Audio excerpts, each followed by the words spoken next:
you can trust. दुनिया भर में हर साल आज ही के दिन यानी 4 फरवरी को वर्ल्ड कैंसर डे मनाया जाता है। कैंसर को साइलेंट किलर भी कहा जाता है, जो एक जानलेवा बीमारी है। दुनिया भर में मृत्यु का दूसरा प्रमुख कारण भी कैंसर है। लोगों को लगता है कि कैंसर का मतलब मौत है, लेकिन ऐसा नहीं है। अगर सही समय पर बीमारी का पता चल जाए और इसे ठीक किया जा सकता है। हमें बस जागरूकता दिखानी है। अगर कहीं कुछ परेशानी हो तो तुरंत इसकी जांच करानी चाहिए। ऐसे में वर्ल्ड कैंसर डे पर हम हाजिर हैं हमारी खास पेशकश के साथ। नमस्कार, आप देख रहे हैं जी बिजनेस में हूं आपके साथ भावना दिलीप चंदवानी। हमारी खास पेशकश में हम आज कैंसर के मुद्दे पर चर्चा करेंगे और जागरूक करेंगे हम सभी दर्शकों को। समझेंगे कि कैसे कैंसर से निपटा जा सकता है। हमारी खास पेशकश कैंसर को हराना है, हारना नहीं में।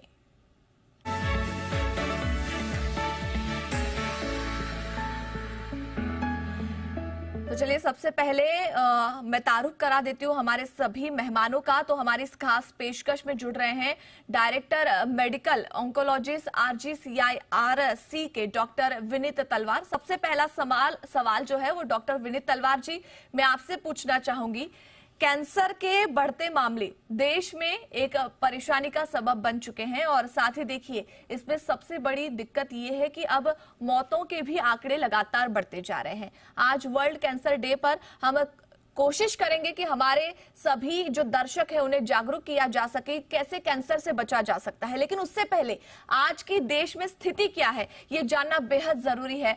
मैं आपसे समझना चाहती हूं कि आखिर कैंसर के बढ़ते मामलों के पीछे की वजह क्या है। धन्यवाद। कैंसर जो है पूर्ण रूप से एक आज की तारीख में अभिशाप बन चुका है। इसका कारण ये है कि जो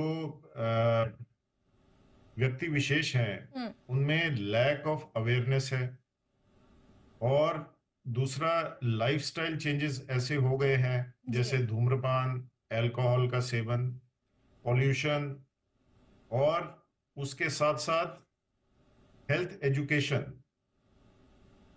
इलिटरेसी जी, ये सारी चीजें हैं जो कैंसर को पनपने में बढ़ावा दे रही हैं।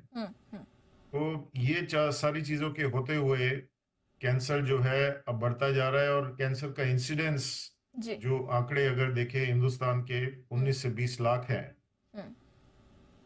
हर एक साल के। जी बिल्कुल। तो illiteracy, health education, health awareness, lack of awareness of cancer and इसके साथ लाइफस्टाइल चेंजेस जो कि अब हमारे युवकों में आ रहे हैं, स्मोकिंग, अल्कोहल का प्रचलन। और अगर किसी को कैंसर हो जाता है तो पूरे भारतवर्ष में एक समान इलाज नहीं होता। जी बिल्कुल। भिन्न भिन्न जगह में इलाज में कुछ त्रुटियां आ जाती हैं, कुछ कमियां आ जाती हैं। ये सारी चीजें मिला के जो है एक ये हमारे लिए प्रॉब्लम बनता जा रहा है। बिल्कुल, आपने ये सही कहा कि एक तो एक समान जो है वो ट्रीटमेंट नहीं मिल पा रहा है और जो आंकड़े हैं वो बेहद ज्यादा चिंता बढ़ाने वाले। डॉक्टर विनीत, आपसे मैं सवाल पूछना चाहूंगी अगला।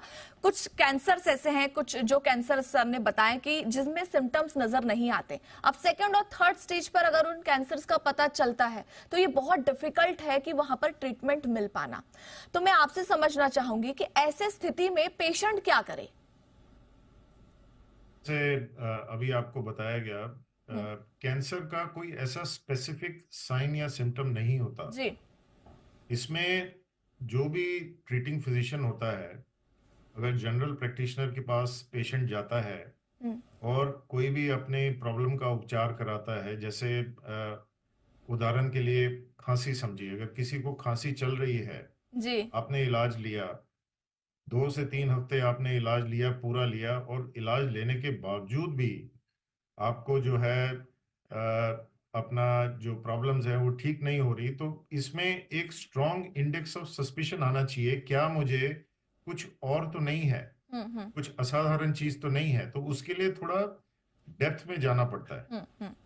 तो कोई भी ऐसी चीज, कोई भी ऐसा सिम्टम जो साधारण ट्रीटमेंट के बाद ठीक नहीं हो रहा, इंप्रूव नहीं हो रहा, तो हमें एक स्ट्रॉन्ग इंडेक्स ऑफ सस्पिशन होना चाहिए, उसको थोड़ा डेप्थ में इन्वेस्टिगेट करना चाहिए। बिल्कुल। जैसे फॉर इंस्टेंस अगर किसी को खांसी हो रही है, अगर एक्सरे में उतनी हमें इंफॉर्मेशन नहीं मिल रही और पेशेंट की खांसी बढ़ती जा रही है, या खांसी पहले सिर्फ बलगम थी अभी ब्लड आने लग गया है, तो इसमें हायर इन्वेस्टिगेशन जैसे सीटी स्कैन है वो करना चाहिए और एक एक्सपर्ट के पास जाना चाहिए from a general practitioner to dig in more and to see कि इसमें प्रॉब्लम है कि नहीं है। क्योंकि it is just like seeing कि अगर आप एक टेबल देखें, टेबल आपको साफ लगता है, आंख से देखने से साफ लगता है, परंतु अगर माइक्रोस्कोप लगाएंगे आप देखेंगे करोड़ों बैक्टीरिया हैं। तो उसी तरह से अगर एक्सरे में कुछ ज्यादा पता नहीं लग रहा और पेशेंट को प्रॉब्लम हो रही है, तो हमें हायर इन्वेस्टिगेशन जैसे सीटी स्कैन है उसमें जाना जी चाहिए। जी बिल्कुल। अब दूसरे क्वेश्चन का आंसर ये है कि हर एक कैंसर में स्टेज होती है। जी कोई भी पेशेंट आता है हमारे पास, पहले हम बायोप्सी करते हैं, उसमें बीमारी का नाम जानते हैं, उसके बाद हम कुछ टेस्ट करते हैं बीमारी का फैलाव देखने के लिए कि शरीर के और कोई भिन्न अंग में वो बीमारी गई है कि नहीं। तो एक पेशेंट का स्टेज, दूसरा जो है उसका फैलाव स्कैन से, तो इससे हम बनाते हैं स्टेज। नॉर्मली जो होता है कैंसर के अंदर 4 स्टेज होती हैं, जिसमें पहली और दूसरी स्टेज होती है अर्ली स्टेज, ओके तीसरी स्टेज होती है लोकली एडवांस्ड और चौथी होती है जो लास्ट स्टेज होती है जिसमें मेटास्टेटिक होता है, जी। सारे शरीर के अंग में वो फैल जाता है। तो अगर पेशेंट की पहली या दूसरी स्टेज होती है तो उसमें काफी अच्छा चांस होता है ट्रीटमेंट के बाद पेशेंट के क्योर होने का। ओके हाँ। अगर तीसरी स्टेज होती है तो चांस होता है अराउंड 50-50%, बट चौथी स्टेज होती है उसमें सिर्फ हम अनफॉर्चुनेटली समय बढ़ा सकते हैं। कैसे कैंसर को हराया जाए आपके नजरिए में सर, एक लाइन में जवाब दीजिएगा प्लीज। देखिए, कैंसर जो है नोटिफाइबल डिजीज नहीं है हिंदुस्तान में। इसका मतलब कि हम पता नहीं लगा सकते कि कितने पेशेंट्स एक्चुअली कैंसर से दे डाई ऑफ कैंसर। तो अगर ये प्रॉब्लम है तो इसमें जो भी कैंसर कंट्रोल प्रोग्राम्स या नेशनल प्रोग्राम्स हम बनाते हैं तो उसमें कमियां रह जाती हैं। इसके साथ साथ कुछ हेल्थ अवेयरनेस, हेल्थ एजुकेशन और सोसाइटी में जाके हमें जो है जो उनके सोशल टैबूज हैं वो खत्म करने हैं, ताकि कैंसर से जो भय है, जो डर है वो खत्म हो जाए और उनके दिमाग में ये वासना आ जाए कि भाई कैंसर जो है क्योरेबल है, जी एक अभिशाप नहीं है जो पहले सोचा जाता था। जी, का बहुत बहुत शुक्रिया डॉक्टर विनीत। देखिए, आज वर्ल्ड कैंसर डे है जिस पर हमने आज चर्चा की और जो हमने सब्जेक्ट लिया था कि कैंसर को हराना संभव है, उससे हमें हारना नहीं है, और इससे जुड़ी बहुत सी जानकारी जो है हमारे सभी मेहमानों ने आपके सामने रखी है। आप सभी का शुक्रिया सर जुड़ने के लिए, और आपका भी शुक्रिया, आपने हमें वक्त दिया इसलिए।